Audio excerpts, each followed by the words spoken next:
This is Andrew Wicklund with Project Risk Consultants. We're on the sixth step of the risk analysis process, and we're going to go through running the risk analysis. So we've got our risk analysis options set at this point. We're going to click on our risk menu. I want to go to Run Risk Analysis. The risk analysis options, once again, is right below that. It's the first option, Run Risk Analysis. I can click the Options button here to the bottom right as well, and that's going to launch my risk analysis options.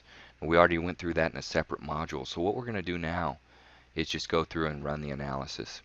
So I'm going to leave the check mark for Show the Step Through Analysis options, and then we'll go ahead and show the distribution graph afterwards. That'll be fine. So I'll click the Analyze button. Now I get a couple warnings. We went through the warnings before, but it's saying pre-design and optioneering, the risk assigned to a completed task, so the risk is going to be ignored.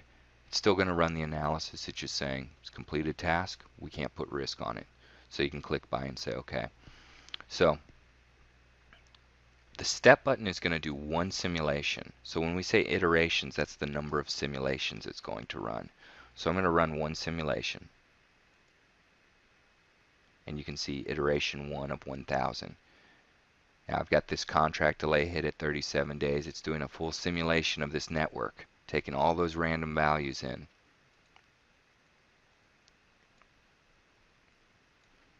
I'm going to step through again, step through again. And you can see as I step through this, the network is changing as we go through. The critical path is changing as well. I'm going to scroll down. I'm stepping through so I can see these as it goes through. You can see those activities all just turned blue.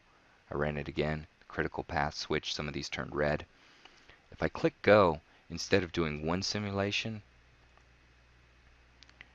it's going to keep doing them in front of me so I can watch through and I can speak about this. So in front of a project team that doesn't understand Monte Carlo analysis, sometimes this starts to make sense to see the critical path switching, seeing how this is working.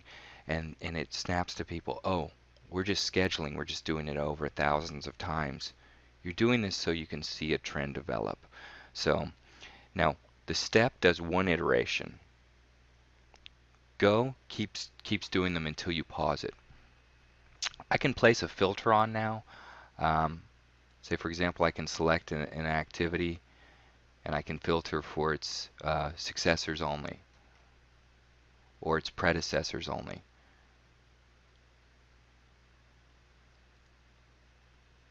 And then I can go and do the simulation that way. I'll pause it, and then I'll go ahead and remove that filter. So you can filter, you can do all sorts of things, you can set up logic view. Once I hit complete though, I can either let it complete or cancel. So step and go have been grayed out. It's going to run until it's completed now.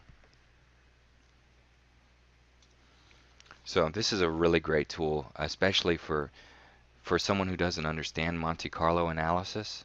It's a great tool to be able to see what it's doing, why it's simulating it over and over again. Monte Carlo analysis you can do on anything. It's just random sampling. So I can Monte Carlo a team's football season. I can Monte Carlo gambling odds on Keno. I mean, you literally can do anything where there's random variables. You're just setting up a simulation environment so you can have something run over and over to see the expected outcomes. So that's pretty much what we're looking at doing. There's not a lot to it in terms of, there's once you hit the button, now we've done all the hard work. The computer does the heavy lifting for a little bit. So once you run through this, you'll be able to get to all your charts. So right clicking and getting your distribution and your drivers. So we'll go into the reports in another section. That's all there is to step 6. So fortunately this is an easy step. After we did all the hard work in steps 1 through 5, now the computer's doing the heavy lifting for once.